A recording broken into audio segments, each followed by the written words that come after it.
Please call roll call.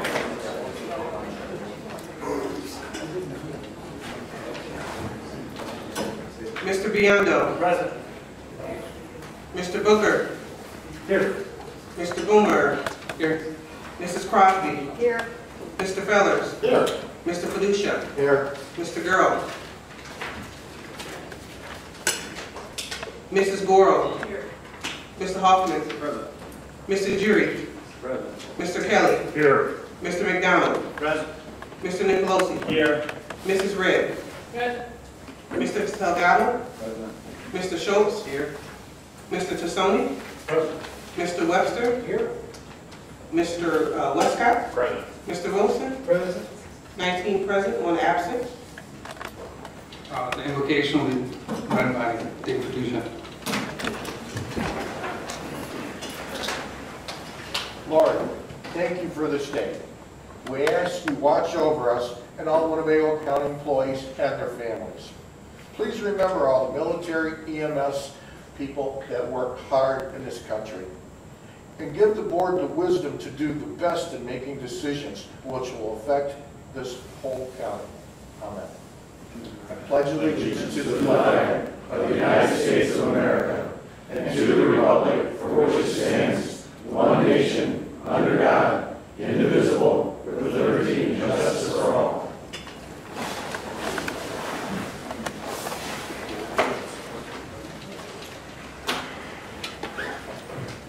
So we'll move on to awards and proclamations. We have an award for Winnebago Buy Local Month, being accepted by Josh Binning. Is that right? Yes. The owner of Lucha Cantina. And come up to the podium.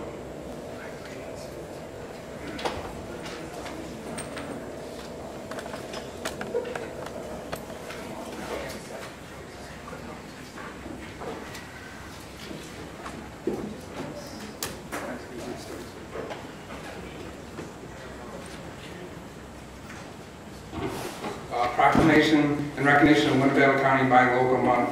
Whereas there are many registered businesses in Winnebago County that provide employment for residents, creating jobs for a large portion of our local population. And whereas buying local is an investment which supports local families, and for every $100 spent locally, nearly half goes back to the community. And whereas buying local grown food, locally produced products and services from locally owned businesses can help ensure farms and businesses will continue to remain in our community for future generations. And whereas shopping local is a conscious choice that moves Winnebago County towards self-sustainability and helps reduce our carbon footprint by reducing the packing and fuel requirement to ship products from afar. And whereas businesses are key partners in helping our community remain viable and largely support local charities and other organizations.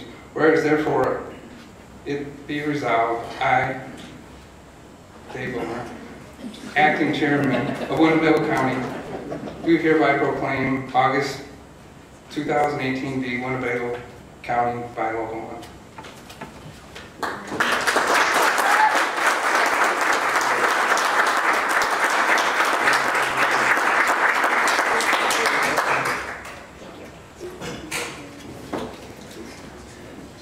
On behalf of all the members of Winnebago Buy Local, I'd like to say thank you to Councilman Boomer and the Winnebago County Board for proclaiming August Winnebago Buy Local Month.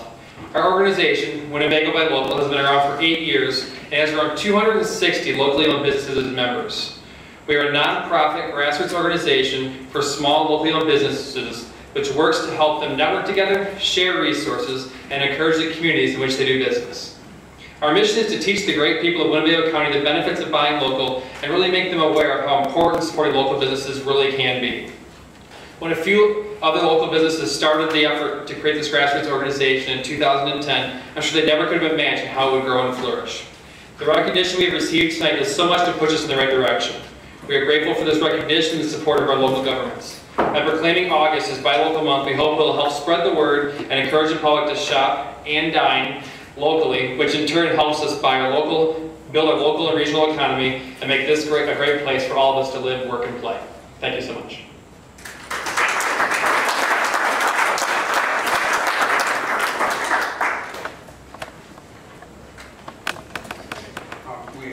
presentation of transparency report. Hi there, thank you.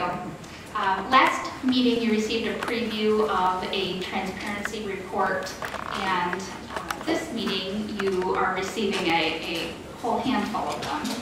I'd like to thank the team of department heads that were involved in making these reports possible and getting this project launched for quarterly reports to be provided to the board. We plan on taking a continuous improvement approach to these reports, and so I welcome your suggestions on an ongoing basis. Thank you to Mr. Board Member Wilson for taking the time to provide his comments. And for the public, you'll find these reports on the Winnebago County website, wincoil.us, under Transparency Information and Transparency Reports. Thank you.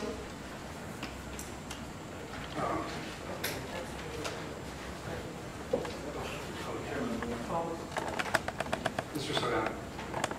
Yes, I just would like to, I was looking at this through Julia, and I was wondering if, I know the Human Resources has a huge variance between workman's comp and some of the other, like the insurance plan expenses. I would just like to see if somehow it could be highlighted in there what accounted for that, any changes, and the drops, or specifically big swings or deltas. Just kind of, I'm not asking for like a complete narrative, but just something that kind of explains what the deltas, why the deltas are huge or big swings, just some sort of highlight there. I'm not asking for a narrative, but just because expenses going down is a good thing, but just would like to know, what happened with that. So just something to think about. I'm not saying implement that, but something to think about, especially with big deltas. Sure, we'd be happy to update the report and post that on the website within the next week, and you'll find that explanation on the very bottom of the report, page 2, if you're looking at it in print. Is there any other discussion on this topic? Mrs. Reddick.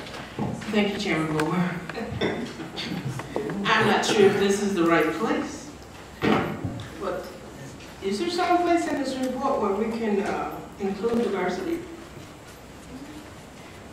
Yes, that is an item that is on our agenda to include. However, there is currently a report separate from this being developed for report. Carla, did you want to? Thank you. Yeah, I believe it's our August 30th committee meeting that Mrs. Ponder will be presenting that report. Thank you. Any other comments, questions? Okay, we'll move on to public comments, which I don't see anybody that signed up. So we'll move on to Ms. McCall meeting minutes.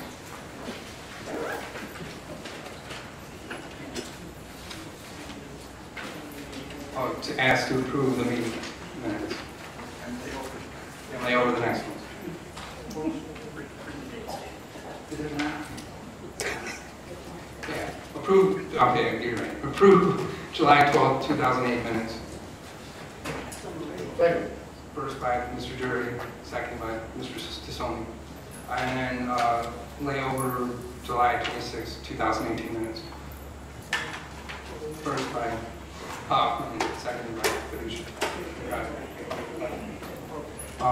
All in favor? Aye. Opposed?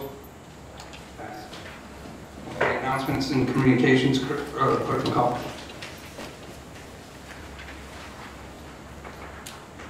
The following communications was received as correspondence.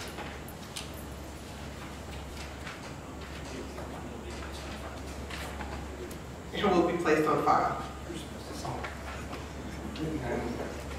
Okay, board member correspondence, Mr. Wilson. Thank you, Mr. Chairman. At Veterans Memorial Hall, On August 22nd, there will be another startup of Understanding the First World War, a century later, with Terry Dyer. And this topic is Lions Led by Donkeys. The starting time is 10:45 to get there. Lecture 11, lunch is at noon, 12:30 building tour, and the cost again is $12 per individual. And I hope some of you would go and visit that. Thanks. Any other correspondence?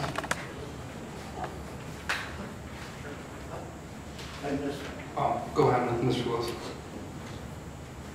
I did not bring a copy of it, but I hope HR has. We're having a job fair at Mount Zion Baptist Church on August the 15th. It's from 10 a.m. to 2 p.m. There will be an attorney there to help people if they need their records expunged. We'll also have somebody there to help with GED, Mrs. Red. And please help get the word out. August 15th, 404 North Avon Street. Thanks. Thank you, Mr. Wilson. Any other board member correspondence? So we'll move on to the chairman's report. I don't really have anything to say since I just know I was going to hear about 20 minutes before I move to the next. County Administrator report, Ms. Carla. Okay, I'll be brief tonight. The last meeting, Mrs. Crosby had asked if the county owed the city election any money. I reported on what I was aware of. I knew there was a delay in payment previously because they weren't being current on their public safety building rental payments. After the meeting, I asked the former finance director, Brian Cutler, who works in the county auditor's office, and he gave me some information that said from 1986 to 2004, there was a calculation in the county clerk's office as to what was owed to the city for election.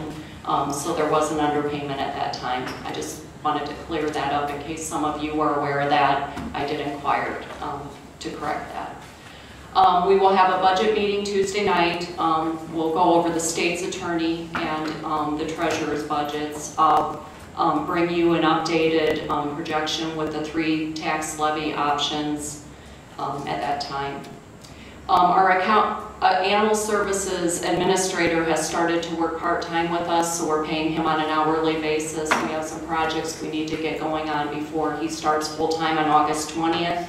One of those items is the intergovernmental agreement with the City of Rockford that's currently expired. They had noticed us that they would not be paying for this year until we came up with a new agreement. So we met with them today to discuss the 2018 payment and then a plan to develop an intergovernmental agreement for 2019. It was a good, productive meeting because Mr. Frazier is very well informed on how we can not only generate additional revenue but save some costs. So I think they're willing to work with us in 2018, and hopefully we'll have some reduced costs in 2019. Any questions? Okay, since no questions, we'll move on to approval of the consent agenda. Any motion? Mr. Fowler's first and Mr. Grohl second. All in favor? Aye. Opposed? Motion passes. And we'll move on to standing committees. Finance, Mr. Ted DeAndro.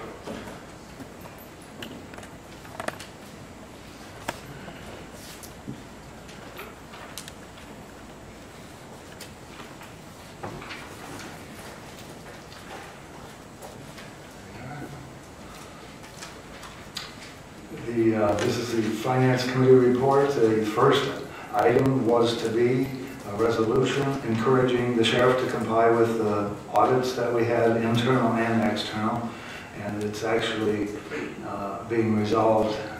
You know, right now the sheriff is actually, his people, financial people, are talking with the county administrator, and they're basically going to have discussions to determine which funds can remain outside of the centralized area and which ones has to be moved. So that was withdrawn by us.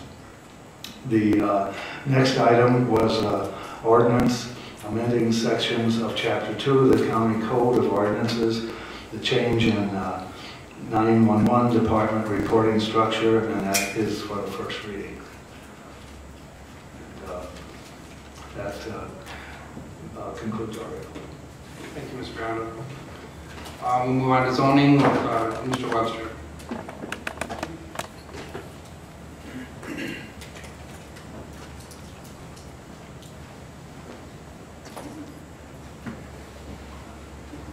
Thank you, Chairman Boomer. Your zoning committee has several items on our agenda this evening. The first of which is a map amendment Z0618, and this is for one of the solar farms that we have coming before us, and this is the one on Tate Road. So this was in first reading last week or 2 weeks ago. So I move to approve.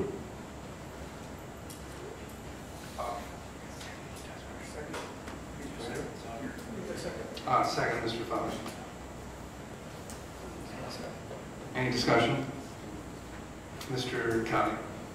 I'd like to move to lay over both of the zoning amendments, Z618 and Z1318. Yesterday, we had a special zoning committee meeting. These are both solar farm applications. And we had a meeting yesterday discussing new regulations that are coming down from the State Department of Agriculture called the Agricultural Impact Mitigation Act. And there's an application form that has to be submitted to and approved by the Department of Agriculture. And we don't particularly know if these proposed farms are in compliance. Do I have a second? Sorry, Does anybody second? Mr. Kelly? Your second? Your second? Yes. Mr. Tassoni seconded. Comment, Mr. Tassoni. Yes, and if I could, please, Jim, if you could, without scrolling maybe down to the bottom of my packet, could you remind me what the votes were out of your zoning committee? Out of zoning committee, this met with approval 4-2. On both? On the first one, 4-2, and on the second one, came with approval 5-1. Mr. Fowler. Thank you. If I may, as in regards to the delay, we're responding to Mr. Kelly. The way we discussed this last night, the language of the AIMA says that any contracts that were signed before this was passed are therefore not governed by it. However, the major issue within this with the AIMA is that there is a what's the word, destruction, decommissioning involved, and that there are decommissioning involved in this, so that even such they still while they're not required by law to be part of the AIMA because they're before the law was done. They also do include a decommissioning plan, and therefore, I don't think laying these over, delaying these for another 2 weeks really would make a difference at this point. Mr. Webster. If I may, Mr. Fellers is correct. These came in under the rules and regs that we had to use at the time. Ms. Doral. Thank you, Mr. Chairman. We don't know, until the state signs something, we don't know when it's actually going to be enacted. And so laying these over would be foolish. We've already, the first one we had already laid over once before. It's time to vote on it. And the second one, why would we hold it up? Because you have to have some faith in your zoning committee. And we try to do the best we can. We try to look at all these aspects. And there's no reason that either one of these should be laid over. They should be voted on tonight. Thank you. Any other questions? We'll take a roll call vote on Mr. Kelly's motion to lay over. Mr. Tassoni? Yes. Mr. Webster? No. Mr. Westcott? Yes. Mr. Wilson? Yes. Mr. Biondo? No. Mr. Booker? No. Mr. Boomer? No. Mrs. Crosby? No. Mr. Fellers? No. Mr. Fiducia? No. Mrs. Gora? Mr. Hoffman? No. Mr. Jury? Yes. Mr. Kelly? Yes. Mr. McDonald? No. Mr. Nicolosi? Yes. Mrs. Red? No. Mr. Salgado? No. Mr. Schultz? Yes.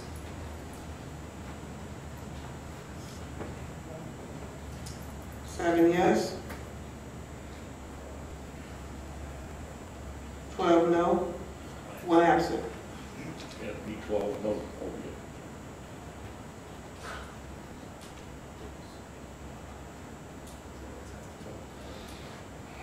What did you say?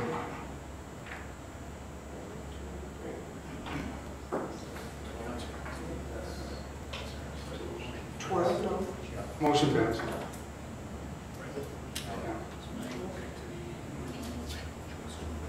Now we'll go back to the original motion to approve Z06-18. Is it roll call? You can roll call. Roll call vote.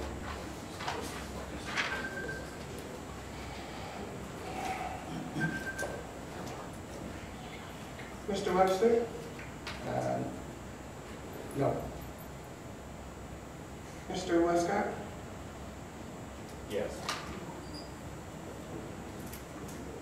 Mr. Wilson? Yes. Mr. Biondo? Yes. Mr. Booker? Yes. Mr. Boomer? No. Mrs. Crosby? Yes. Mr. Fellows? Yes. Mr. Fiducia? Yes. Mrs. Gore? Yes. Mr. Hoffman? Yes. Mr. Jerry? No. Mr. Kelly? No. Mr. McDonald? Yes. Mr. Nicolosi? No. Mrs. Red? Mr. Salgado? Yes. Mr. Schultz? No. Mr. Tassoni? No.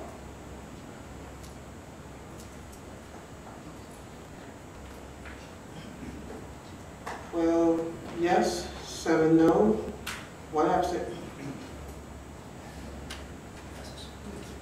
Motion passes. No, I'm sorry, that motion would fail. There was legal objectors on this one. Were there legal objections? Yes, there were. Okay, then it would require 15 votes. You're right. Okay, motion passed. Okay, moving on to Z1318, as a map amendment as well for the second solar farm that's on our agenda here. Now, this met with approval from the zoning committee, 5-1, and I move to approve. First by Mr. Feller, second by Ms. Coral and Mr. Booker. Objectors on this one too?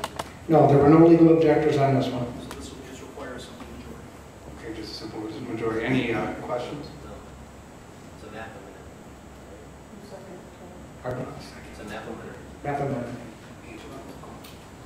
That requires a larger percentage. There were no legal objectors. Only in the case of the conjunction. Right? So this will just simply require a simple majority.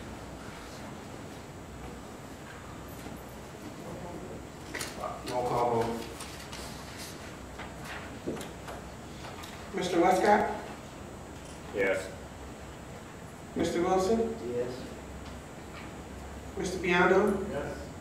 Mr. Booker? Yes. Mr. Boomer? Yes. Mrs. Crosby? Yes. Mr. Fellows? Yes. Mr. Fiducia? Yes. Mrs. Gore? Yes. Mr. Hoffman? Yes. Mr. Jerry? Yes. Mr. Kelly? No. Mr. McDonald? Yes. Mr. Nicolosi? Yes. Mrs. Red? Yes. Mr. Salgado? Yes. Mr. Schultz? No. Mr. Tassoni? Yes. Mr. Webster? Yes. Yeah.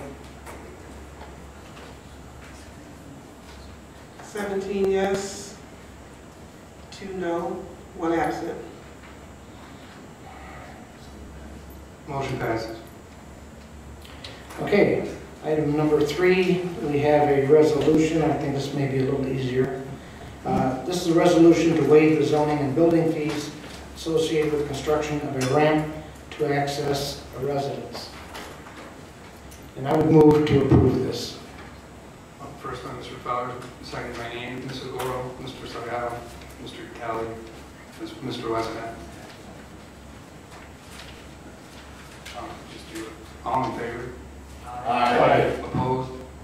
Okay, motion carries unanimously. Thank you. Okay, the next ZBA meeting is September 12th, 2018, and the next zoning committee meeting we have will be September 26th. Thank you. If I may, Mr. Chairman. Mr. Tucker. So I just want to get out here. We had a great, I thought, a really good meeting last night. We had a long conversation with various people from the Farm Bureau to the Soil Conservation District to the Realtors Association discussing these solar farms. And we're going to see some better guidance coming out of zoning in the ZBA in the very near future. So they've got some information to pass around in the coming days as well. Yeah, thank you, Mr. Towers. We did have a good meeting, and I thought it was fairly well attended for what it was. Most times zoning things are seem pretty mundane and unspectacular, so we don't really expect to see a lot of people there. But some issues like this that draws a little bit more attention, and we had all the leaders, not all of them, but we had the leaders of people that had anything to say about zoning in there, for or against, and that worked out quite well. And I wouldn't be surprised if we call another meeting. Thank you. I'm going to move to hand the meeting back over to the chairman.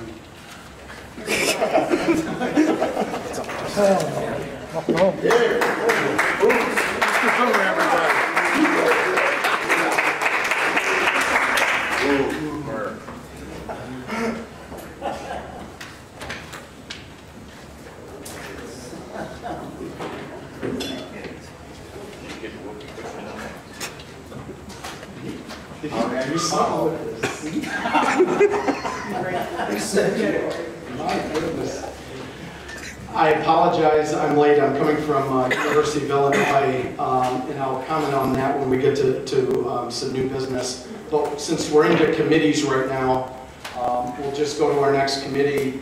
Again, I do apologize for being a little bit late. Thank you, Mr. Boomer, for pinch hitting. Our next committee, Economic Development, Mr. Westcott. Thank you, Chairman. No report.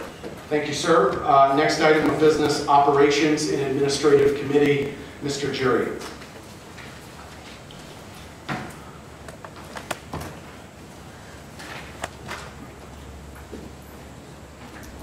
Thank you, Chairman Booner. You look pretty good when you get cleaned up. Thank you. Your Operations and Administrative Committee has one resolution for your resolution of submission of an advisory question for rail service to the electors of Winnebago County, and I'd like to speak to this in a moment. This failed committee, 6. Mr. Jury, do we want to motion that in, get a second, and then I'll turn it over to you? Right, We have a motion by Mr. Jury on the resolution of the submission of an advisory question of rail service to the electors of Winnebago County, and a second by Mr. Hoffman and Mr. Fellers. Item is now before the board, and I'll turn it over to our operations chairman, Mr. Jury. Thank you. This failed 6-1 out of committee, and it also was amended in committee, so discussion. Thank you, Mr. Jury. So the item is before the board, been motioned in, and I'll go to Mr. Fellers, who I believe had a hand in this discussion. Mr. Fellers. Thank you, Mr. Chairman. Yes, this was amended in committee, and I'm still a little bit unclear why. Mr. Jury, we're nice enough to send out this letter here about taxes and rail service, and I think we need to clear this up. You are correct when it comes to Metra and the Regional Transit Authority. There is a 1% use tax. That 1% use tax includes things like base bus service, as well as the Metra and all the other things that the Regional Transit Authority requires. Amtrak, however, does not require that. There are no local taxes. This Amtrak is primarily federally funded. These would be federal dollars that if this does come to fruition. Therefore, I would like to make an amendment to this question so that it reads, shall the state of Illinois pursue reinstating Amtrak passenger rail service to Northwest Illinois from Chicago through Rockford to East Dubuque? So that would be the original question with Amtrak add in front of passenger rail to separate this from any confusion that this would be Metro service and therefore as part of the RT, Regional Transit Authority, subjected to a 1% sales tax. So we have a motion by Mr. Fellers to add back in Amtrak. To amend it to what I read, which was the original question. To amend it back to the original question, which includes Amtrak, and I have a second by Mr. Wilson and Mrs. Gorel on the amended motion. So now we have the amended motion, which reads back in Amtrak as part of the original motion that came to committee. And removes the language regarding tax, potential tax costs. Yes, it was added in the committee. And it includes the additional language as well. No, it does not. This Does not include the additional language. You were does reading not chapter include seven. does not include the additional language. Thank you, on taxes. It would be omitting discussion of taxes in the amendment. So we have a motion and a second. The second by Mr. Wilson and Mrs. Gorel on Mr. Feller's amended motion. Mr. Hoffman. Thank you, Chairman. I'm just wondering, I know I didn't know the differences. I'm just wondering if the average citizen knows what Mr. Fellers is saying, that Amtrak doesn't have a tax and Metro does. I'm not against it. I'm just wondering if the average citizen is aware of that. We have with Mr. Nicolosi's permission, I'll go to Mr. Fellers, who may speak directly to that, if that's okay. And then Mr. Nicolosi, I will come to you next. Mr. Fellers. Thank you, Mr. Chairman, Mr. Hoffman. Again, this is an advisory question. Things like costs, taxes, where the train station may or may not be. These are all questions down the road. This question, like the one we had last week when it came to the combining election authorities, is designed to give the public a say on how we want to move forward economically. There is a lot of us here that believe that train service and rail service through Rockford and Winnebago County to east of Butte will spur jobs and spur economic growth for the region. So we just simply want to ask the question without any caveats. But I do think it's important to make clear that this is Amtrak passenger rail service versus a regional service like Metro, which is why I've asked for the amendment adding Amtrak back in, or adding into it, rather than just say passenger rail. So we have an amended motion before the board. Mr. Nicolosi. Thank you, Chairman. I think Mr. Fellers is saying that Amtrak won't cost us anything because of federal funding, but what you're not realizing is that the Illinois Department of Transportation will credit that federal funding to our roadway and our infrastructure. That will cost us, the taxpayers, tens of millions of dollars. So I'm going to have to say, urge strongly against this to my fellow county board members. This is a political ploy, nothing more. Thank you.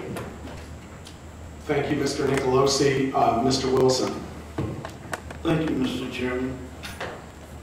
Facts are things that are known to be true.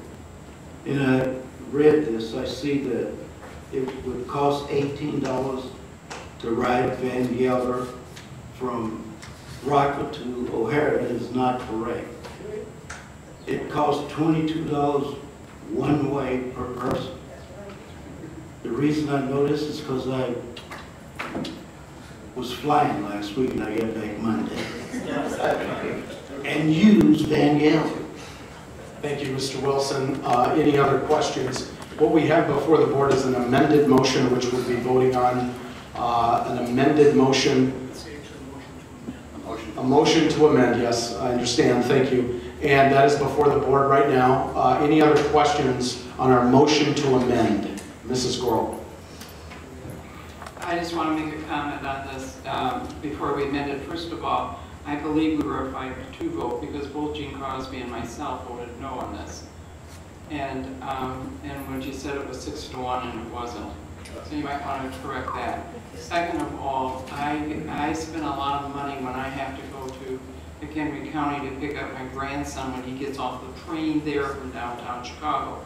So not only has he paid to go from downtown Chicago to out there, then I have to pay to go pick him up and bring him home. And then when he's ready to go home in 3 days, I got to take him back and he has to pay another one. So, you know, do we want a train? Yeah, we do. It'll save a lot of us some money, and I want to, there has to be more verification of how much the cost is. All it's asking is, do we want a train? Yeah. So let's let the public say yes or no, and then we can figure out what goes on. And if it is too costly, then we just won't do it. Thank you. Thank you, Mrs. Gorel. Any other follow-up questions on our motion to amend that's before the board at this point? Seeing none, are there any board members who are opposed to the motion to amend? We have several, and Mr. Kelly is opposed.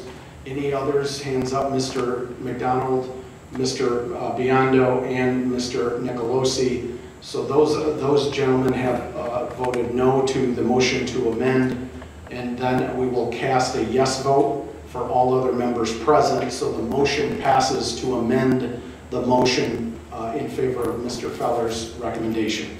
So we're casting a yes vote for all members with the exception of Mr. Kelly, Mr. McDonald, Mr. Biondo, and Mr. Nicolosi. Were there any other no votes on the motion to amend? Also, Mr. Westcott is a no vote on the motion to amend. We have 5 no votes. The rest we will mark as a yes vote. So the motion to amend passes. I'll turn things back over. Any other questions on our amended motion then? We have before the board Mr. Feller's amended motion. The amended motion includes the Amtrak language, does not include the taxation language. Any other questions by board members? The only thing I would add is one of, I guess, precedent. Do we, as a board, put questions on a ballot from candidates that are driven outside by candidates? And I say this, and I can't say this unless I'm ready to say that if the board chooses not to pursue this, then in the future, the board should also not do the same thing for Republican candidates. So it's not an R&D thing. That's one question that I know has been floated out there. Could somebody answer this question for me? Is there any other regional taxing body or any other regional bodies floating this amendment or floating this ballot question? I'm not saying that should be a reason we do or do not. I'm just, does anybody know if any other taxing bodies are? I don't know with Boone County. I don't think it's on the Boone County agenda. Okay. I know it was, they discussed a little bit. Okay. I don't have anything else, but those are just 2 things I'm looking at a little bit, but I understand the question. Okay. Any other questions by board members? Mr. Biondo. Yes, I was wondering, this would be an advisory question on the ballot? What is proposed before the board, right, like the election question of 2 weeks ago, right, seems like 2 years ago, right. This would also be a ballot question on the November ballot. Is that correct, Mr. Fellers? Advisory question on the November. An advisory question, like the election question of 2 weeks ago, does not have teeth, meaning it's not binding the way the clerk recorder question was binding. This is merely a question to voters asking, they're taking their temperature. So it's just the ink, cost of ink. Yes, sir. Mr. Webster, then Mr. Tassoni. Thank you. That was going to be my question. I have a couple of questions, but that was going to be my first. Is there a cost involved in doing this? Outside of the cost of ink, I'm not aware of any. Okay.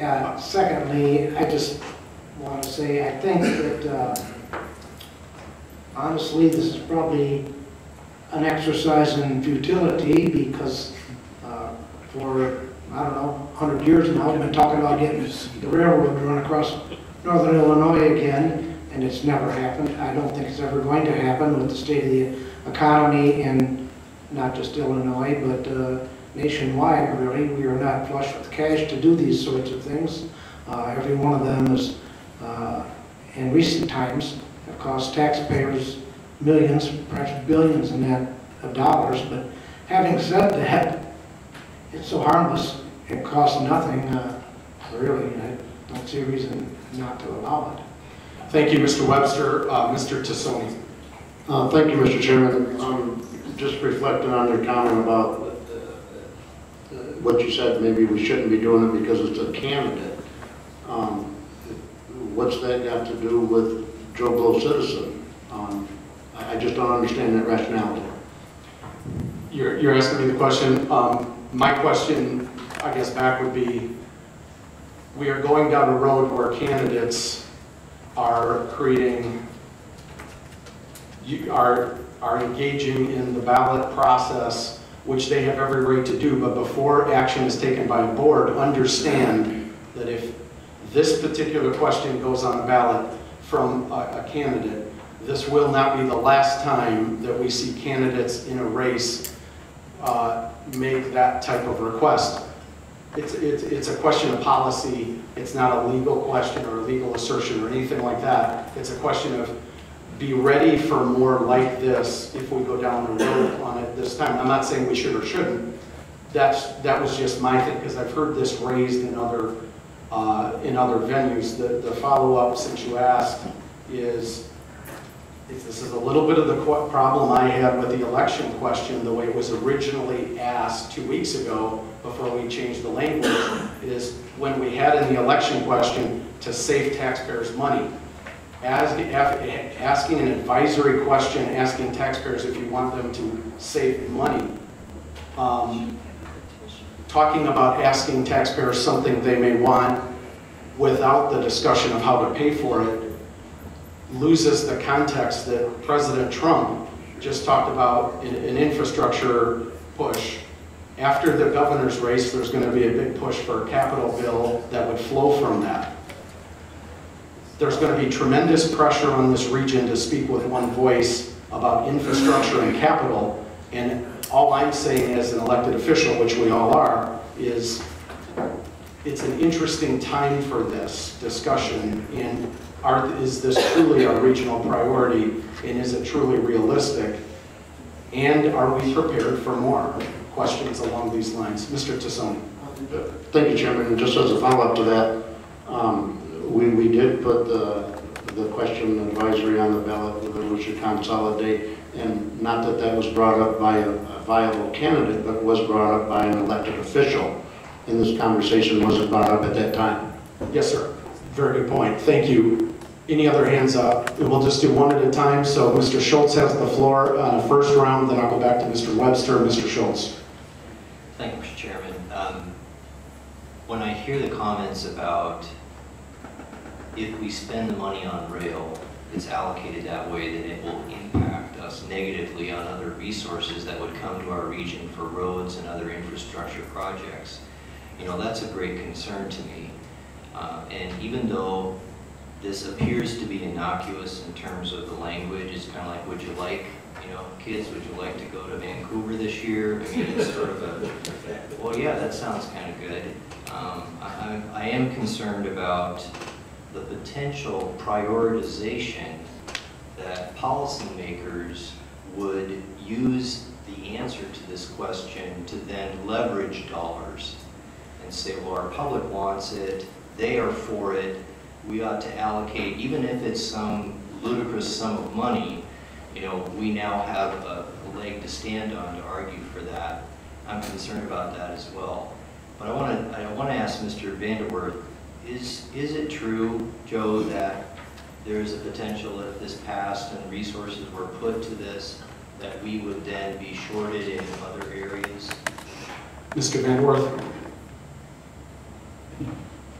Thank you, Mr. Chairman. That's a challenging question for me because I really don't know how IDOT thinks, generally speaking, but I think they do keep records of how much money comes into an area from all sources so that they feel like they're treating everyone across the state of Illinois equally. Does that answer your question? Thank you, Joe, and thank you, Mr. Schultz. I did have another hand up. I apologize. Mr. Webster, I'll go back to you second time. Thank you. You know, the talk about this being whether it's politically motivated or not, and I don't know whether it was or not, but if that was the goal of the person that's running for office, I would say mission accomplished to get some attention drawn to it, because look at all the time we spent on it already. And this is a simple resolution there, and I know what it's like to get one shot down. I had one shot down, it's pretty simple too. And, you know, Sorry, Jim. Yeah, and so if that was the goal, then that was a successful goal on the part of the person that came up with this resolution. That's all I got to say about it. Thank you, Mr. Webster. Any other questions? Mr. Kelly? I think it'll come along with the casino. A follow-up by Mr. Biondo. Mr. Biondo. Yes, I was just wondering, wasn't the petitions that the candidate turned in had a whopping 100 signatures? How many? 100, or was it more?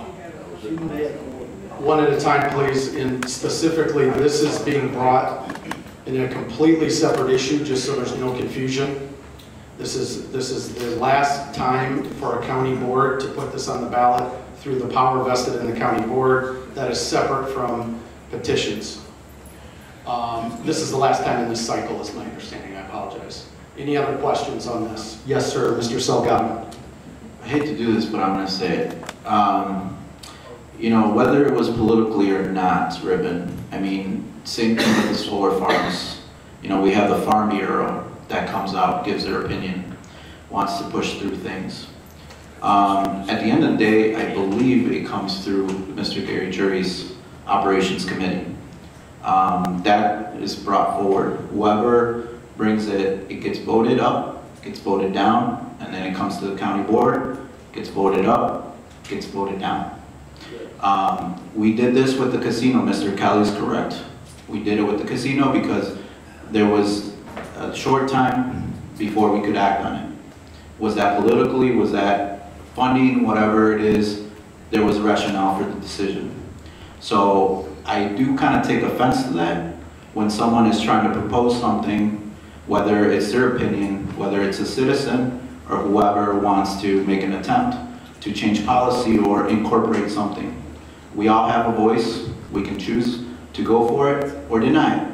End of story. Same thing with the 911 center, same with the consolidation of the clerk's office, all those things, and same with the election office.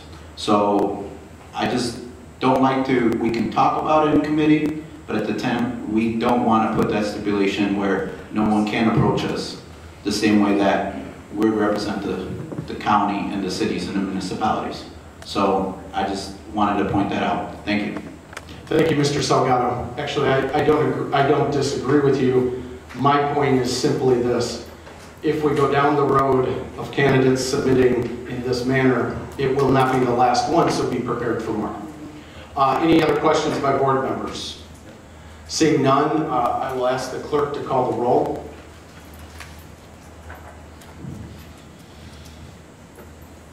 Mr. Biondo? No.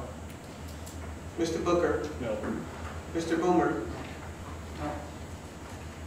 Mrs. Crosby? Yes. Mr. Fellers? Yes. Mr. Fiducia? Yes. Mrs. Goro? Yes. Mr. Hoffman? Yes. Mr. Jury? No. Mr. Kelly? No. Mr. McDonald? No. Mr. Nicolosi? No. Mrs. Red? Mr. Salgado? Yes. Mr. Schultz? No. Mr. Tassoni? Yes. Mr. Webster? Yes. Mr. Westcott? Yes. Mr. Wilson? Yes. 11 yes. 8 no, 1 absent. Motion passes. Item will be on the November ballot. Thank you very much. Mr. Jury. That concludes our report. I need a choo-choo to get back to my seat. Thank you very much, Mr. Jury. Next item of business, Public Works Committee. Mr. Kelly.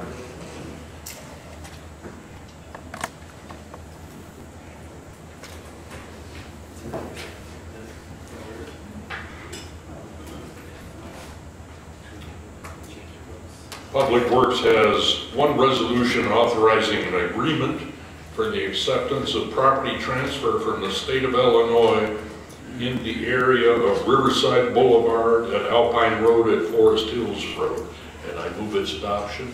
We have a motion by Mr. Kelly, resolution authorizing an agreement for the acceptance of property transfer from the state of Illinois in the area of Riverside Boulevard, Alpine, and Forest Hills. second by Mr. Wilson and Mr. Tassoni and Mr. Westcott. Any discussion by board members on item 2 under Public Works Committee? Seeing none, all those in favor signify by saying aye. Aye. Any opposed? Motion passes unanimously. Mr. Kelly. That concludes our report. Thank you very much. Next item of business, Public Safety Committee, Mr. Fiducia. Next item of business, thank you, Mr. Fiducia. Next item of business, Government Affairs, Strategic Planning, Mrs. Crosby.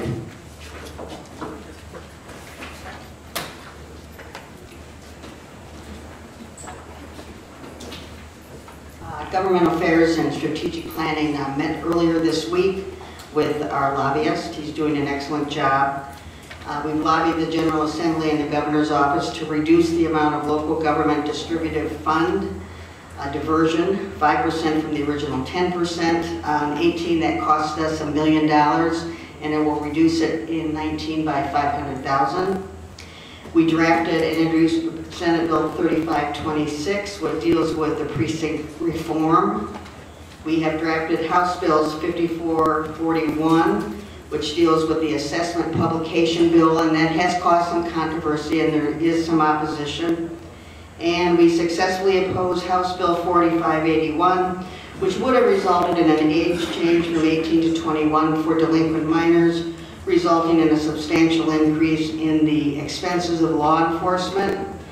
And we lobbied to modify Senate Bill 2313, which had a negative effect on animal adoption policies and procedures in Winnebago County. We went through the strategic planning survey. Staff is going to work on putting that... Mrs. Crosby, just one second. Hey, guys, I can hear you over the speaker, so let her have the floor if that's okay. Thank you, Mr. Chairman. The staff will be going over the strategic plan and the prioritization that they've been provided. 15 of the 20 county board members did fill out the survey, and we thank you for your support, and that concludes my report. Okay. Thank you, Mrs. Crosby. Appreciate that. Next item of business, unfinished business. Any unfinished business by board members? New business, I'll reverse the order if this is okay. I wanted to just mention, and I apologize for being late, the Loves Park 911 legacy contract as relates to 911. Just wanted to put on the record a couple things. What's coming up between now and in the next several weeks, hopefully next few weeks, is going to be the study, long-awaited study that all of our partners asked for, agreed to the scope to, was a comprehensive final analysis of 911. There are previous reports that are part of the study, which is good because then you include previous work. That makes it comprehensive. The vendor that was chosen, Mission Critical, was not selected by the county board, by myself. It was selected by the 911 board. Our representative on that board is the sheriff. The Rockford Police Chief is the chair of that board. There are several other members, including the Loves Park Fire Chief, Winnebago Chief, and many other first responder leaders. They went through a rigorous RFP process, agreed unanimously to the selection of the vendor, and in looking at the vendor has helped a lot of other communities figure out their long-term 911 solution. They're coming to the end of their process and should have some initial findings in the next week or 10 days. That ties into the 911 legacy contract for this reason and this reason alone is there's inherited contracts that we come across all the time, some of which are renewed every couple of years. When it comes to 911, every contract with 911 was almost arrived at differently. We have an agreement, for example, with the City of Rockford. Our partners at the City of Rockford, we pay them X dollars a year and they do call taking. That was part of when we detached from the City of Rockford, we pay them on an annual basis. The City of Loves Park, our agreement with them goes back to the original split when we created our own 911 center, and there's a 2-year out. The 2-year out on that just means that the clock starts ticking at whatever point we terminate the contract. Am I saying that correct, Carla? The agreement is kind of conflicting. There's a 2-year notice to get out of the contract, but it also says that it renews every May 1st. And that has not been renewed every May 1st going back to 2005. Our agreements with almost every other municipality do exist, but are not based on a funding model. So I'm just putting the board, I want to put it on the record, there is this 2-year out in this special contract with Loves Park is not bad or good, but it's different than maybe some of the others, and I wanted you to be aware of that. And that'll be a discussion we have here. We will be having a committee discussion around that particular contract as we go forward. There's been discussion in recent days about a lot of things related to 911.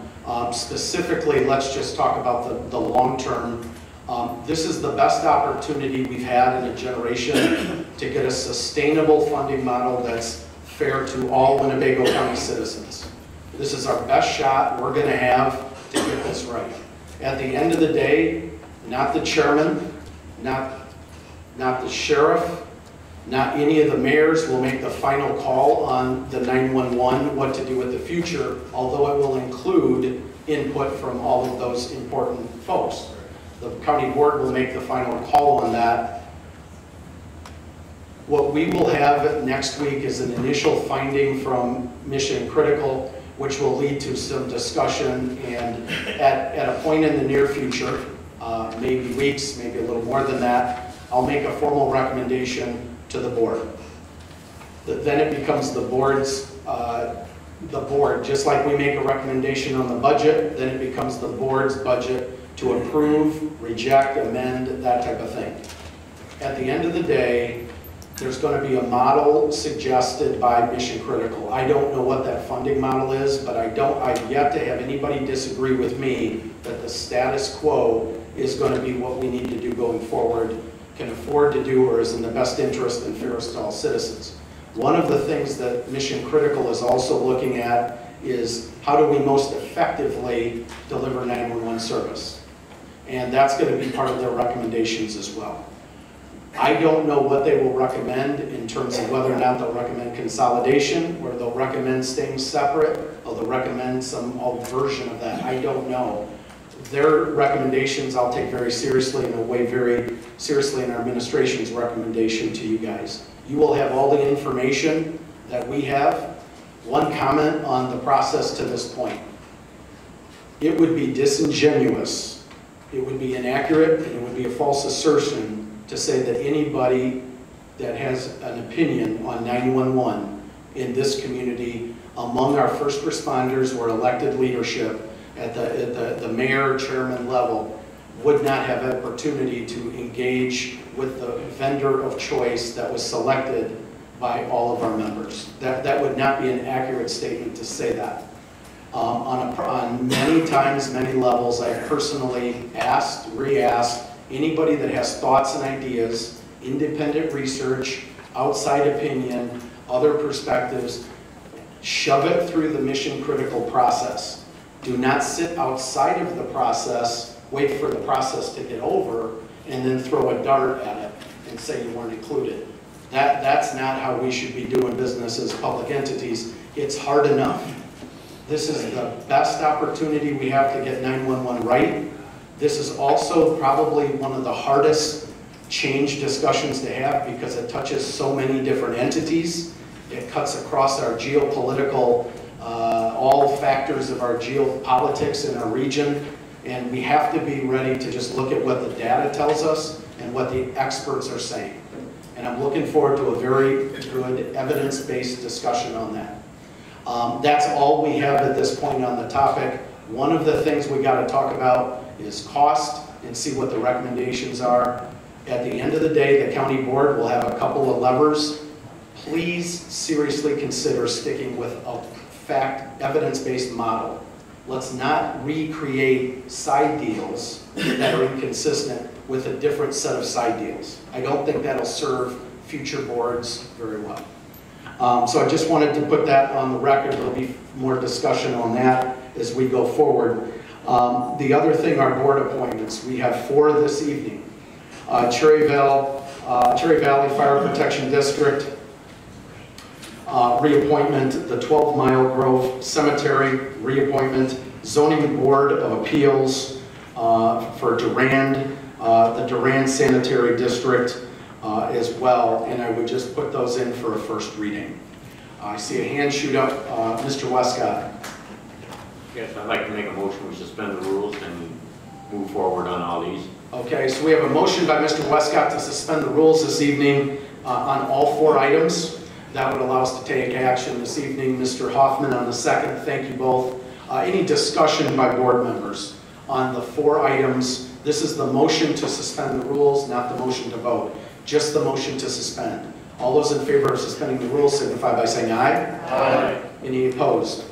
Motion to suspend is approved. May I please have a motion from the floor to approve the 4 items, 4 recommendations before the board? I got a motion by Mr. Westcott, a second by Mr. Fellers. Any discussion on the 4 appointment recommendations for your consideration? Seeing none, all those in favor signify by saying aye. Aye. Any opposed? Mr. Wilson is opposed on that, a no vote for those 4. Motion passes. All other members vote yes. Thank you very much. With that, any other items before the board this evening? We do not have closed session. So with that, I entertain a motion to adjourn.